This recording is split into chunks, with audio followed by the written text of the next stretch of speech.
Expertos y expertas que nos honran con su presencia. Me gustaría presentarles a cada uno porque vamos a abordar temas y al final hemos querido dejar, no hemos dicho hoy las preguntas para Paco, no, vamos a hacerlas al final, ¿verdad? Para tener un espacio en el que de manera libre el auditorio pues pueda hacer las preguntas y las inquietudes, y creemos que van a ser muchas. Queremos presentar a la doctora Nancy Prada Prada, le damos la bienvenida. Para mí es un orgullo, no solo por los ciclos de acompañamiento en formación en Cádiz, ¿verdad?, sino por la admiración y el gran respeto al trabajo hecho desde el Centro de Memoria Histórica. Siempre que lo digo, lo he dicho públicamente, creo que la historia va a reconocer ese gran trabajo, Nancy, y es un honor que estés con nosotros.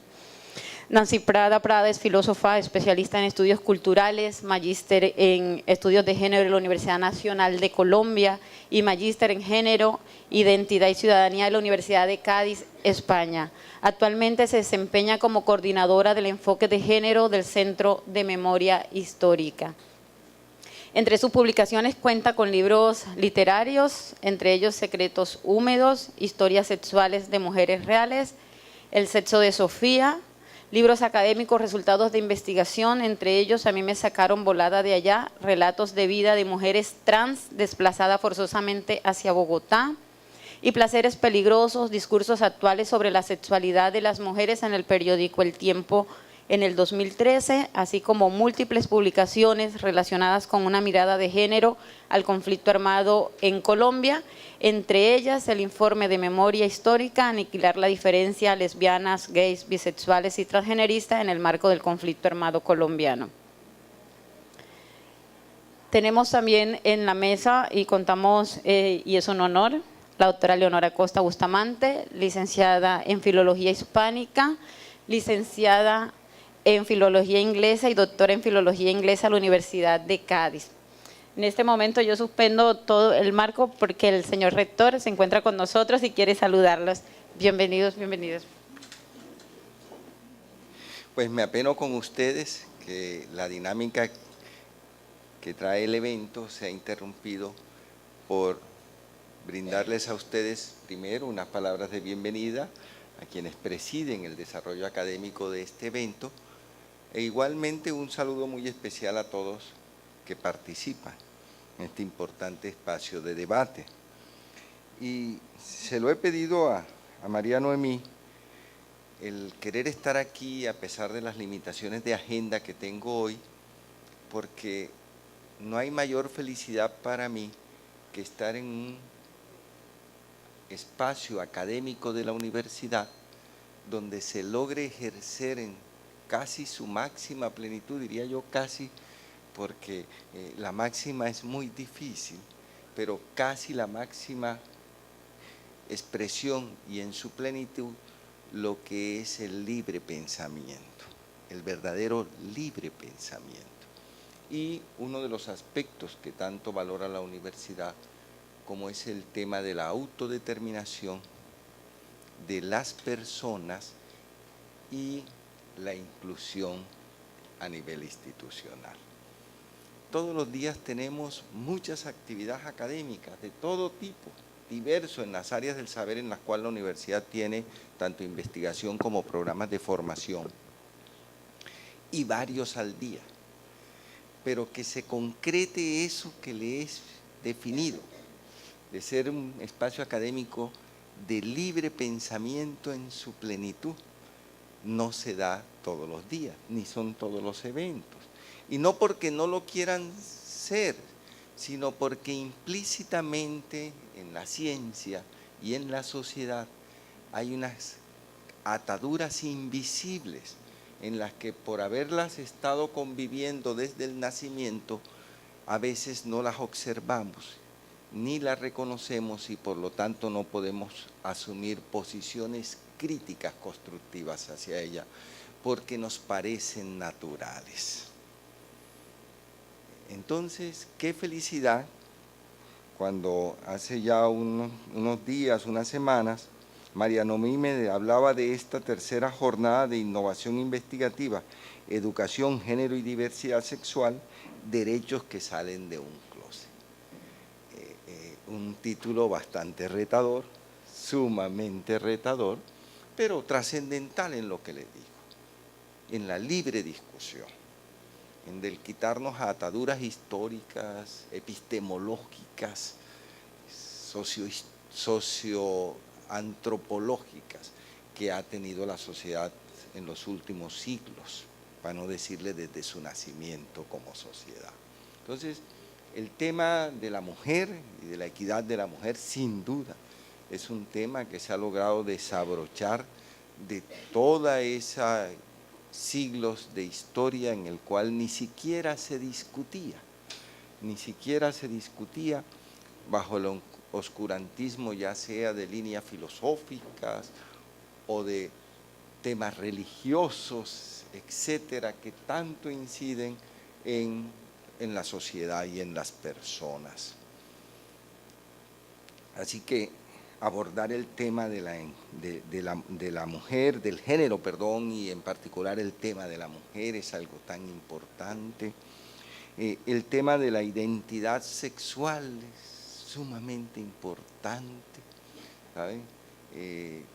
¿Cuántas personas en la historia del mundo no han llevado una vida miserable?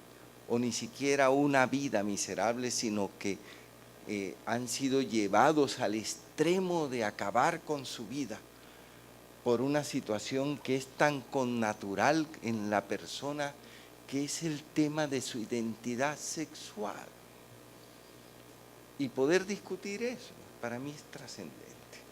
Por eso mis palabras solamente se van a reducir, jóvenes, a darles la bienvenida y a los distinguidos visitantes y a motivarlos a que sigan en ese alto compromiso y en esa tarea.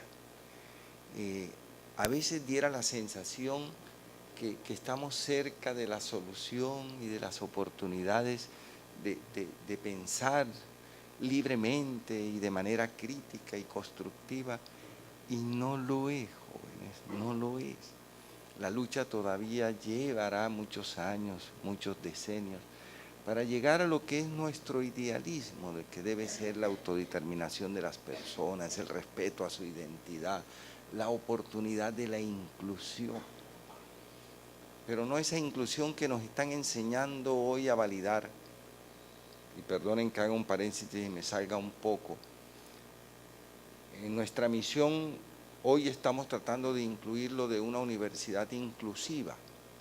Y las discusiones que hemos tenido por algunos técnicos es que el hecho de hablar de educación inclusiva nos va a obligar que si tenemos rampas,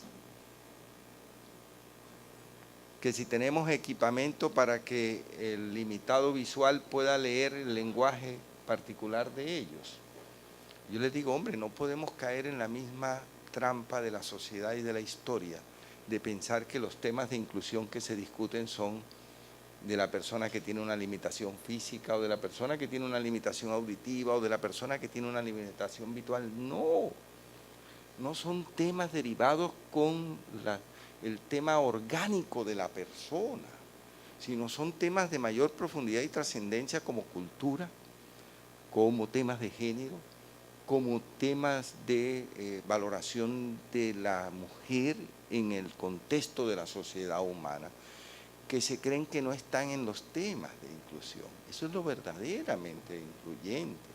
El tema de por qué la universidad debe responder solamente a las personas agraciadas económicamente o socialmente agraciadas y no de oportunidad para los más desválidos, los que históricamente no han accedido a la educación superior. Esos son temas, esos son los temas importantes de la inclusión. sin menospreciar al inválido o al ciego, no, sin menospreciarlos ni darle validez, pero lo que verdaderamente debe girar el mundo en temas de inclusión no son en rampas para sillas de ruedas, es en el tema de la mujer, en el tema de la identidad sexual, en el tema del libre pensamiento en la investigación y en la ciencia.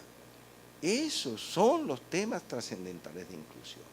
Por eso, lleno de tanta felicidad, porque ustedes se reúnan a discutir este importante tema, del cual hay mucha tela de cortar, para honrar tantas vidas sacrificadas en la historia por decisiones de poder, de autoridad de una sociedad sobre la identidad personal y la autodeterminación del desarrollo de cada quien.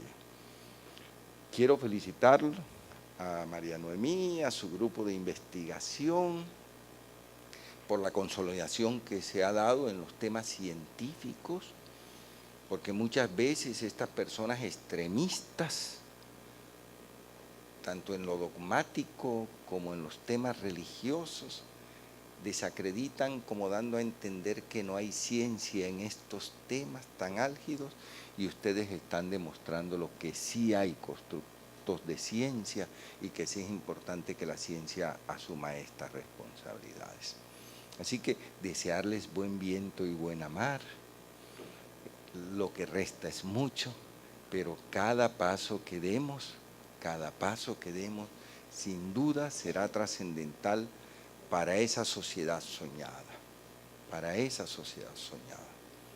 en la cual todos tengamos trascendencia, en el medio de la capacidad de identidad propia y de autodeterminación de sus valores y de su vida. Quiero invitarlos a que, sin duda, no nos dejemos provocar de quienes quieren darle superficialidad a estos temas. Deben ustedes agarrarse de la ciencia para poder discurrir en sus procesos investigativos y transformadores, para poder echar a un lado esa convicción que hay de la sociedad de que todo lo del pobre es robado o todo lo del negro es robado. Y en este caso sería que todo lo que se relaciona con comportamientos sexuales o con identidad sexual no es ciencia o no es trascendente. ¿Qué es lo que han hecho? Han querido implementar como conciencia social. Y que en base a que ustedes se aferren a las reglas de la ciencia social, por supuesto, de la ciencia social y humanística, ustedes tendrán mayores posibilidades, o todos tendremos mayores posibilidades, los que creemos en ese mundo, tendremos mayores posibilidades de superar el oscurantismo que siempre ha primado en la sociedad humana en estos aspectos. Así que muchos éxitos, jóvenes, mucho compromiso, y que este grupo que lidera María Noemí siga consolidándose y siga siendo un faro para que aquí en la región Caribe, una región machista, expresando el machismo como uno de los productos más negativos de ese tipo de actitudes de la sociedad, pueda ser el faro para superar todas esas liones. Esperaré que María Noemí me entregue algunas de las conclusiones para leerlas, porque soy un fan de estos temas, de todo lo que sea relacionado con que podamos acabar con tanta exclusión, porque eso no es connatural con el ser humano, porque no lo es ni siquiera en los animales y en las especies menos desarrolladas en temas de pensamiento como el ser humano. Así que eso no es connatural, sino que unos grupos de personas en la historia se han encargado de hacerlo natural para sus privilegios y sus intereses. Muchas gracias.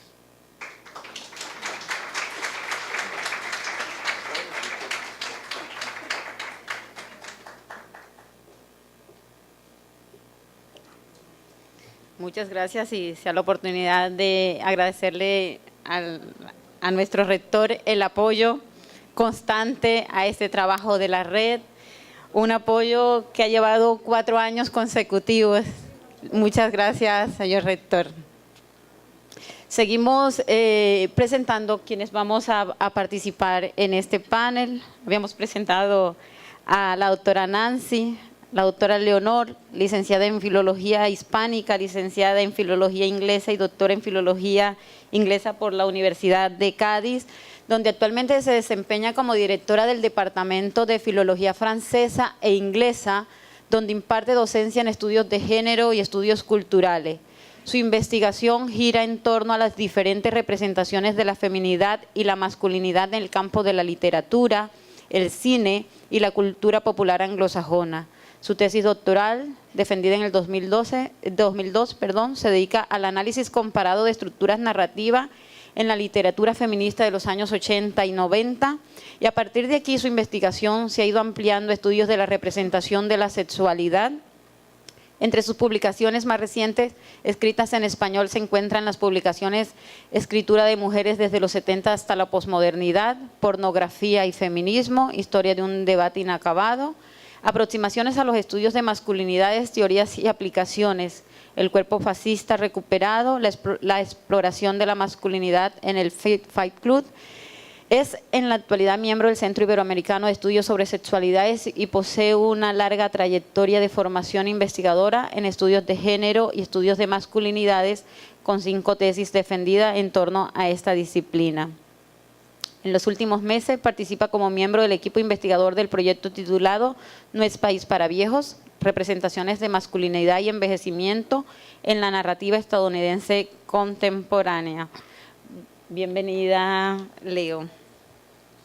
Continuamos también con nuestros invitados y tenemos en la mesa a la doctora Siobhan Guerrero McManus. La doctora Siobhan Guerrero va a hacer su intervención en torno a cómo abordan los estudios de la ciencia, la diversidad sexogenérica. La doctora Siobhan es bióloga por la Universidad Nacional Autónoma de México, donde realizó sus estudios de maestría y doctorado en filosofía de la ciencia, obteniendo importantes méritos y reconocimientos. Actualmente es investigadora asociada en el Centro de Investigaciones Interdisciplinarias en Ciencias Humanas, corresponsable del Laboratorio Nacional Diversidades.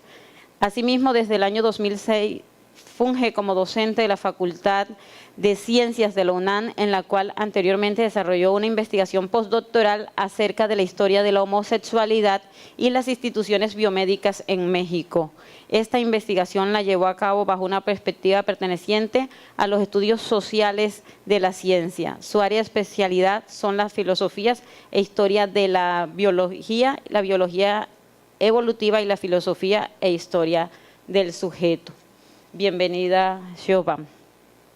El doctor Gabriel Gallego Montes es doctor en estudios de población por el Colegio de México, es magíster en planeación y administración del desarrollo regional Universidad de los Andes en Colombia, profesional en desarrollo familiar de la Universidad de Caldas, profesor asociado del Departamento de Estudios de Familia, Universidad de Caldas, desde el año 2000, creador del Observatorio en Género y Sexualidad GESES de la Facultad de Ciencias Jurídicas y Sociales de la Universidad de Caldas.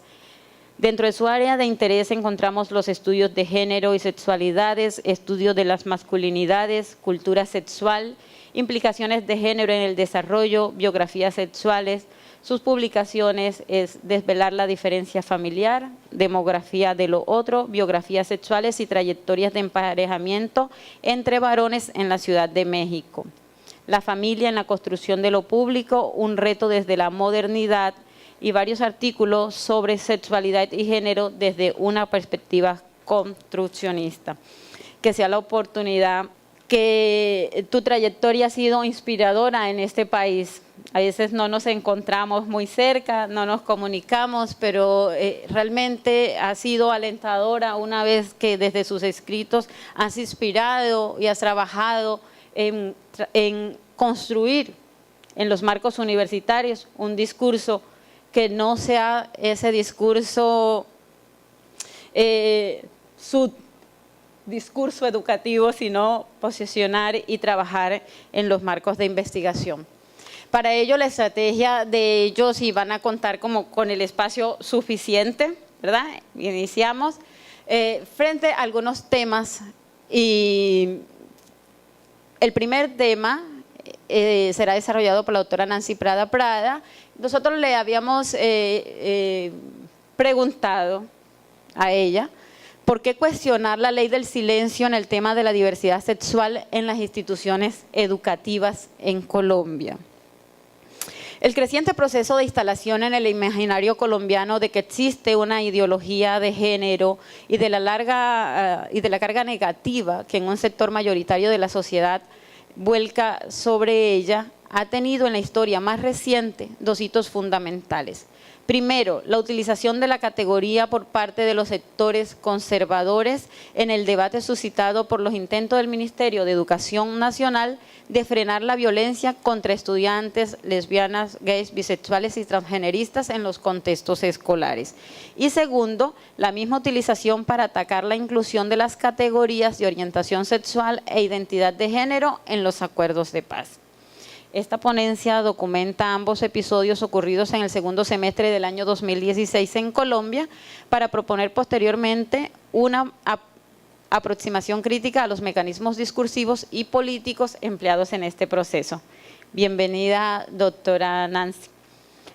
Aquí estamos como en familia, así que si se sienten un poquito apretados, podemos pasar a nuestros puestos por si es mucho más sencillo o mantenernos. Sí, mejor desde aquí. Buenos días todavía. Primero, como corresponde, agradecer mucho a esta universidad, a la red ILA y muy especialmente a Noemí, por supuesto por esta invitación, pero también, muchas gracias. Sí. Pero también y fundamentalmente por el esfuerzo que dedican a que espacios como este sean posibles. Yo he estado también del otro lado organizando este tipo de cosas que parecen sencillas, poner a unas personas en la mesa, hacer una convocatoria y ya está, y no, detrás de cosas como esta hay mucho, mucho trabajo. Entonces, muchas gracias por esto, por hacerlo posible, porque esta sea la tercera versión y por no dejar morir este tipo de espacios que son tan importantes. Ya lo anunciaba Noemí, yo quiero hacer, por favor, córtame si el tiempo no va, yo creo que… decía la presentación que yo les envié que quería comenzar documentando los dos hitos que han puesto el tema de la ideología de género en Colombia en los últimos tiempos. Seguramente el tiempo, pues, creo que no lo voy a documentar, pero ustedes los conocen bien. El repaso es el siguiente: durante el segundo semestre de 2016 pasaron dos cosas. Uno, lo que recordamos en Colombia como el tema de las cartillas, y fueron los intentos del Ministerio de Educación por dar cumplimiento a una sentencia de la Corte Constitucional que le ordenaba frenar la violencia contra estudiantes gays, lesbianas, bisexuales y trans en los colegios, y todo lo que pasó en torno de ese intento del Ministerio de Educación, que terminó con que se sacó a la ministra y el tema murió. Eso por un lado. Por otro lado, la utilización de la categoría de ideología de género para atacar los intentos de acuerdo de paz en el país. Todo lo que la campaña de desprestigio de los acuerdos y la campaña en contra de los acuerdos, a favor del no en los acuerdos, utilizando como excusa el tema de una supuesta implantación de la ideología de género. Eso pasó en el segundo semestre del año anterior, es decir, asistimos, y eso no había pasado en el país, a un debate público que puso en el centro, en el corazón de ese debate, el tema de género, para bien o para mal, pero uno se encontraba en la tienda, en todas partes, la gente diciendo, era muy gracioso, yo lo comentaba con mis colegas, como ¿cómo así que la mujer no nace sino que se hace? O sea, citando sin saber, no sé, a Simón de Beauvoir en la tienda, en la esquina, en el mercado, la gente estaba hablando de eso. Yo quiero referirme en esta presentación a ese asunto de la ideología de género. con una posición que no sé qué tan popular sea. Ya vamos a ver, es la primera vez en realidad que voy a presentarla públicamente. Esto hace parte, voy a hacer la lectura de un texto muy breve que hace parte de un texto más amplio que esperamos publicar próximamente en un libro sobre estos asuntos. Y comienzo así. Por cuenta de estas dos coyunturas, las que ya mencioné, durante el segundo semestre del año 2016, Colombia sufrió la oleada de mensajes de odio contra sectores LGBT más recalcitrante de los últimos tiempos. Esta violencia simbólica y verbal tuvo también efectos materiales, pues las manifestaciones masivas y las comunicaciones públicas de voces con mucho poder político en contra de la ideología de género, así se llamó, reanimaron una suerte de sentimiento de legitimidad de quienes siempre se han opuesto a las libertades sexuales y la transformación de los arreglos de género imperantes. Ese sentimiento de estar en lo correcto, en el lugar de la conciencia verdadera, desató otras manifestaciones de violencia hacia gays, lesbianas, bisexuales y transgeneristas a lo largo del territorio nacional.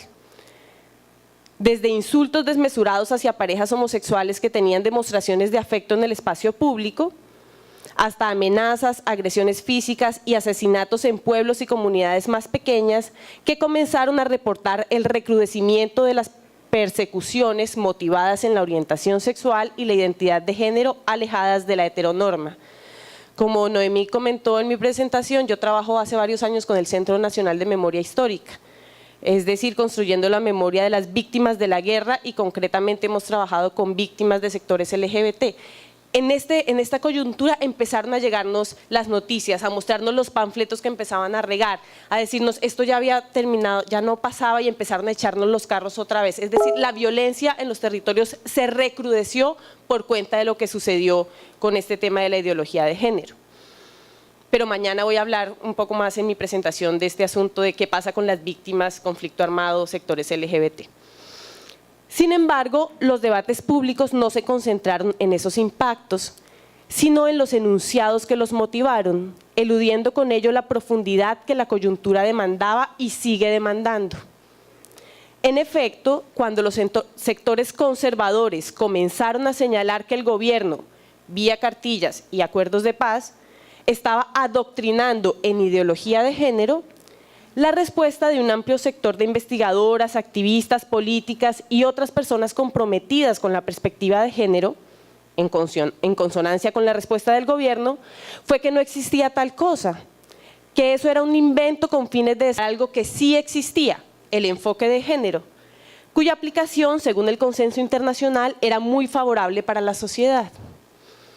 Más que adentrarse en aclaraciones sobre los contenidos de ambas categorías, la discusión se restringió a, sí, existe la ideología de género y eso es malo, y por otro lado, no, eso no existe, lo que existe es el enfoque de género y eso es bueno.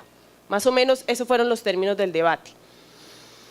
Sea que la estrategia usada para encajar la embestida de la derecha, en este caso, haya sido premeditada o no, probablemente esta opción de la negación encuentra sentido al revisar las alternativas que tenía la defensa de los acuerdos de paz. A solo 3 meses de una votación trascendental, ya no había tiempo de hacer la tarea hasta ahora incumplida, la apropiación social de la categoría de género y la comprensión de sus bondades. Negar enfáticamente que existiera algo como una ideología de género parecía el camino más estratégico. Afincarse en la negación resultaba la alternativa con más posibilidad de éxito en el plazo inmediato. Lastimosamente, el plazo inmediato parece ser el criterio más recurrente a la hora de tomar decisiones de agenda social en estos temas que demandan transformaciones estructurales y no solo superficiales. Entonces así se hizo, pero la estrategia no alcanzó. Los promotores del no capitalizaron hábilmente el miedo que generaba esa endemoniada ideología de género, homosexualizadora y destructora de familias, frente al que poco pudo hacer el mensaje pretendidamente alentador que afirmaba que el demonio era inventado. Así, la negación de la ideología de género no solo no favoreció la transformación estructural necesaria, sino que tampoco rindió efectos positivos en el plazo inmediato. Ahora bien, en el plano conceptual, ¿tiene sentido hablar de ideología de género? En tanto conjunto de creencias que describen y explican el mundo, todo posicionamiento político implica una ideología. Sin embargo, la genealogía de este concepto remite con mucha fuerza a Marx, para quien la ideología es un recurso de la clase dominante para mantener sus privilegios y constituye entonces una forma de alienación. En su argumentación, la ideología se reviste de un contenido negativo, indeseable, relacionado directamente con la falsedad. Se trata, en efecto, de un conjunto de creencias, pero un conjunto de creencias falsas. Sin embargo, el concepto de ideología ha tenido posteriores relecturas que han complejizado su sentido. Como señala el filósofo colombiano Santiago Castro Gómez, dicho concepto se convirtió, lo cito, en la categoría analítica más importante de los estudios culturales en los años 70, apropiando teorías como las de Althusser, para quien, cito, las ideologías no son el espacio donde se establece el juego del error y la verdad, sino el terreno de la lucha por el control de los significados. Fin de cita. Esta comprensión permite entender que existen ideologías de raza, de sexualidad, de posición social y, por supuesto, ideologías de género que compiten por el control de sentido y que estas ideologías se desarrollan a través de instituciones específicas que funcionan como aparatos ideológicos. En este sentido, las iglesias pueden entenderse como aparatos ideológicos que vehiculan cierta ideología de género. La ideología de género que construyen e intentan imponer las iglesias más poderosas en Colombia coincide en afirmar como naturales el binarismo de género y la heterosexualidad, en repudiar todo aquello que vaya contra natura y en el cisgenerismo como norma. Otras ideologías de género, por el contrario, afirmarán que no existe nada natural, que el género es construido y no un a priori biológico, y que además es independiente de la orientación sexual. Dos ideologías de género distintas.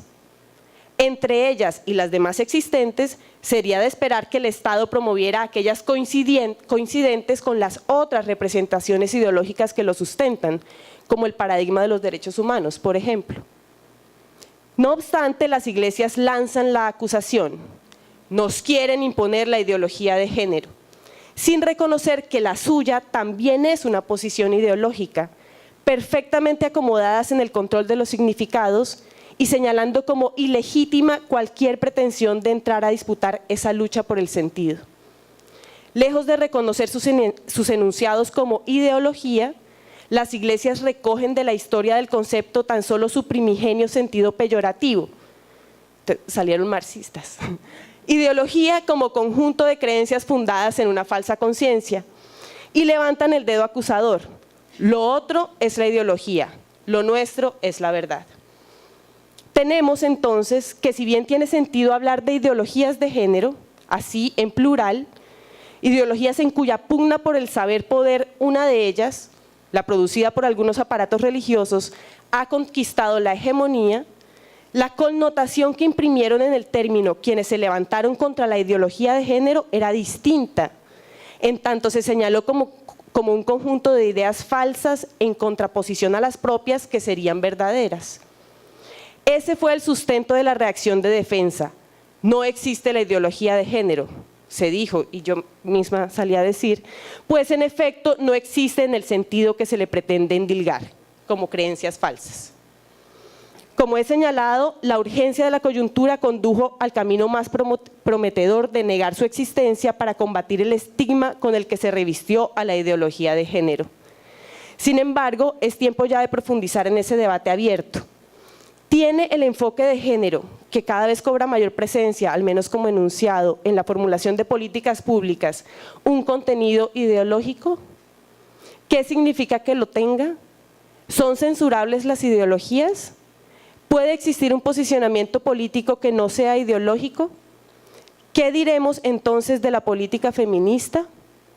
¿Por qué resulta inadmisible que otra ideología de género pretenda impugnar aquella que ha sido predominante y que ha favorecido siempre a los hombres blancos, heterosexuales y adinerados? ¿Por qué no podemos decir eso en la palestra pública? Una reflexión más allá de la categoría. La existencia de una ideología de género se usó como argumento para frenar los intentos institucionales de combatir la discriminación por orientación sexual e identidad de género en las escuelas y como argumento para frenar el proceso de paz. Hasta el momento, nuestro procedimiento discursivo para hacer frente a estos hechos ha sido negar la existencia de la ideología de género, como ya dije. Sin embargo, no hace falta demasiada profundidad para notar que, aunque denotado con una terminología imprecisa que le endilga un estigma, aquello a lo que refieren los sectores conservadores cuando dicen ideología de género sí coincide en muchos puntos con algunos pilares que sostienen el enfoque de género.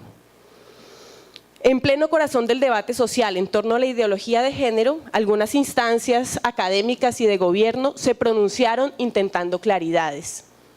La Escuela de Estudios de Género de la Universidad Nacional de Colombia, por ejemplo, emitió un comunicado contra la confusión entre ideología de género y enfoque de género, en el que señalaba que, cito, el género no es una teoría ni una ideología, sino un concepto desarrollado en torno a la noción de sexo y de las relaciones entre hombres y mujeres. El género es un instrumento de análisis que ha dado lugar a un campo de estudios, los estudios de género, dentro del cual, como en todo campo de estudios, hay distintas escuelas teóricas, pero no ideologías. Fin de cita. En efecto, el género es un concepto que, si bien ha sido ampliamente problematizado, extrayéndose consecuencias muy diferentes según el marco de los distintos análisis, plantea fundamentalmente la existencia de la diferencia entre biología y cultura, con el propósito primigenio, eso luego se ha desarrollado más, de explicar que mujer no era una identidad natural, sino una identidad y un proyecto culturalmente interpretado. El concepto de género se entiende entonces como, cito, un principio singular de ordenamiento jerárquico de la práctica social. Eso es de Mara Viveros. De ahí en adelante, los debates son prolíferos y las conceptualizaciones disímiles, pero cuesta trabajo pensar una aplicación de la categoría de género que no parta de esta premisa fundamental. Listo, revisemos ahora cuál es el contenido que los sectores conservadores atribuyen a la ideología de género. Ylva Miriam Hoyos, procuradora delegada para la defensa de los derechos de la infancia, quien por años ha sido considerada la escudera del ex procurador Alejandro Ordóñez, es decir, una fuerte opositora a los derechos sexuales y reproductivos, documentó las razones por las que la sociedad colombiana debía resistirse a la ideología de género. Es un texto largo de unas 40 páginas donde ella presenta su argumentación. Cito en extenso algunos apartados de su argumentación. Lo que voy a leer ahora es lo que dice Ylva Miriam Hoyos, que dice la ideología de género, y les pido que le pongan bastante atención. Dice ella: se evidencia que la intención de las partes que suscribieron los acuerdos, además de reivindicar los derechos de las mujeres y buscar medidas que eviten su discriminación y por ende les restablezcan sus derechos, tiene como finalidad la de reivindicar los derechos de la población LGBTI, justificar la adopción de políticas públicas en las que ellos mismos serán los promotores, así como legitimar en todos los ámbitos de la vida social la identidad diversa, para asegurarle a esta población medidas que superen las brechas sociales que han hecho a la sociedad colombiana desigual y estigmatizante. En otro apartado dice: para el gobierno nacional, el enfoque de género no se reduce a la reivindicación de los derechos de las mujeres, va más allá porque pretende establecer ejes centrales como modelos de desarrollo incluyentes y no discriminatorios. Más adelante dice: en el acuerdo final de la paz de La Habana, se defiende la libertad, la inclusión, la no discriminación a partir del reconocimiento de la tesis que deben superarse los estereotipos de carácter sexual para promover, ejecutar, desarrollar políticas públicas a partir de las identidades y orientaciones sexuales y de género. Y finalmente, desde esta perspectiva, como lo han reconocido los mismos negociadores, el enfoque de género en el acuerdo final no se reduce a una simple cuestión de redacción, no es problema de palabras. porque en ese enfoque subyace una propuesta de pensar el país y de reconstruir desde ese modelo una sociedad para así alcanzar una paz duradera y estable. Y esos son sus argumentos para decir que deberíamos oponernos al acuerdo. Volvamos al enfoque de género.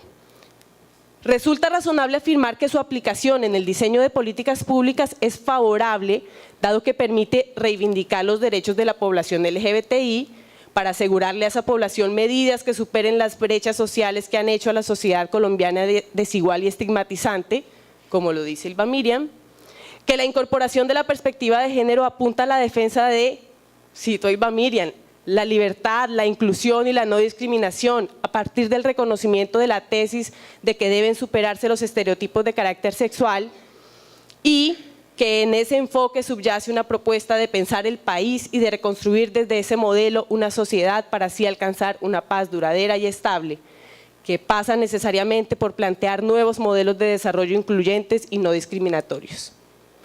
Es decir, los contenidos que se le endilgan a la ideología de género parecen coincidentes en varios puntos con las aplicaciones derivables del enfoque de género. No basta entonces con decir que no existe la ideología de género. Lo que no existe, por supuesto, es la carga negativa que se le atribuye vía conceptualización anacrónica y descontextualizada. Pero seguramente desde el campo de los estudios de género se aceptará, como le reclama Hoyos al gobierno nacional, que con el término género se reivindica una nueva manera de entender la persona, la familia, la sociedad, las relaciones entre hombres y hombres, la libertad, la autonomía, los derechos fundamentales e incluso los deberes del Estado para sustituirla por nuevas realidades. Ya termino. Así las cosas, se abre la posibilidad de encarar la ideología de género no evadiéndola, sino recuperando la categoría de ideologías, entendiendo que cumplen la función de ser concepciones del mundo que penetran en la vida práctica y son capaces de animar e inspirar su praxis social, que suministran un horizonte simbólico para comprender el mundo y una regla de conducta moral para guiar sus prácticas, que sirven para imputar sentido al mundo y a nuestra praxis en el mundo. Ese camino demandaría señalar que la sociedad colombiana funciona ya según cierta ideología de género, la que han impuesto, entre otras, las iglesias más poderosas, que ha promovido la dominación frente a la que se yergue una ideología de género distinta que promueve la resistencia, que señala el fascismo intrínseco del statu quo, que no pretende homosexualizar a los niños y niñas, sino educarles para que comprendan que la homosexualidad o el transgenerismo, lejos de ser despreciables, son opciones tan legítimas como otras, que defiende la libertad de madres y padres de educar a su descendencia sin que ello justifique la promoción de la violencia y la discriminación, que no le apunta a restringir la libertad religiosa, sino a desligarla del ordenamiento social y jurídico, y que sí afirma, como le reclama la derecha conservadora, que no se nace siendo hombre o mujer, sino que a través del ejercicio de la libertad cada quien construye su identidad de género y determina su orientación sexual, como reclama Hoyos. Muchas gracias.